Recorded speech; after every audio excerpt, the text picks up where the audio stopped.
Hello guys, നമ്മൾ ഇന്ന് ഉണ്ടാക്കാൻ പോകുന്നത് കൂന്തൽ അല്ലെങ്കിൽ കണവ തോരൻ വെക്കുന്നതാണ്. പലയിടത്തും പല പേരെഴുതും വിളിക്കുന്നത്, അതുകൊണ്ടാണ് ഞാൻ രണ്ടുപേരും പറഞ്ഞത്. അപ്പം നമ്മൾ ചെറുതായിട്ട് അരിഞ്ഞെടുത്ത കൂന്തൽ അടുപ്പേ വെച്ച് ഇത്തിരി ഉപ്പും മഞ്ഞപ്പൊടി ഇട്ട് വേകാൻ വെക്കണം. വെള്ളം ഒഴിക്കേണ്ട, കൂന്തലിലെ വെള്ളത്തിൽ തന്നെ വെന്തോളും.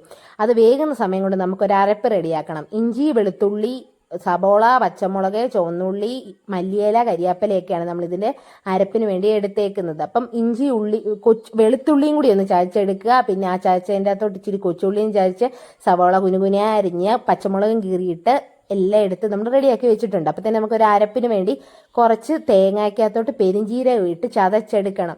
നമുക്ക് ആ പാൻ്റെ അകത്തോട്ട് കുറച്ച് വെളിച്ചെണ്ണ ഒഴിച്ച് കടുകിട്ട് പൊട്ടിയപ്പോഴത്തേന് ഇഞ്ചിയും വെളുത്തുള്ളിയും കൂടി ചതച്ചതിട്ട് നമുക്കൊന്ന് പച്ചച്ചോവ മാറുന്ന ഇളക്കി, അതിൻ്റെ പച്ചച്ചോവ മാറിക്കഴിഞ്ഞപ്പോഴത്തേന് നമുക്ക് പച്ചമുളകും സവോള ബാക്കി എല്ലാ ഐറ്റംസും എല്ലാം ഇട്ട് നല്ലോണം വരട്ടണം.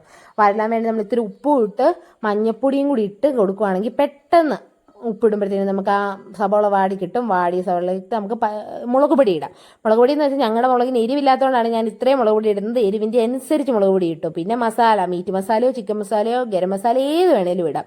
പിന്നെ കുരുമുളക് പൊടി. കുരുമുളക് നമുക്ക് ഈ കറിക്ക് വേണ്ട ഒരു സാധനം, മെയിൻ സാധനമാണ്.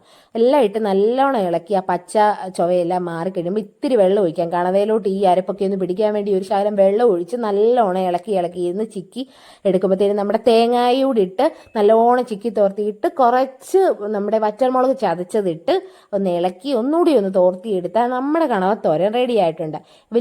ഇതെല്ലാം നമുക്ക് വീട്ടിലുള്ള ഐറ്റംസ് ആണ്. അപ്പം മല്ലിയില നമ്മുടെ വീട്ടിലുണ്ടെങ്കിൽ മാത്രം ഇട്ടാൽ മതി. ഇടണമെന്ന് നിർബന്ധമൊന്നുമില്ല. പിന്നെ മല്ലിയിലയുടെ ടേസ്റ്റ് ഇഷ്ടമാണെങ്കിൽ, ഞങ്ങൾക്ക് ഇവിടെ ടേസ്റ്റ് ഇഷ്ടമാണ്, അതുകൊണ്ടാണ് ഞാൻ കുറച്ച് മല്ലിയിലയൊക്കെ ഇട്ടത്.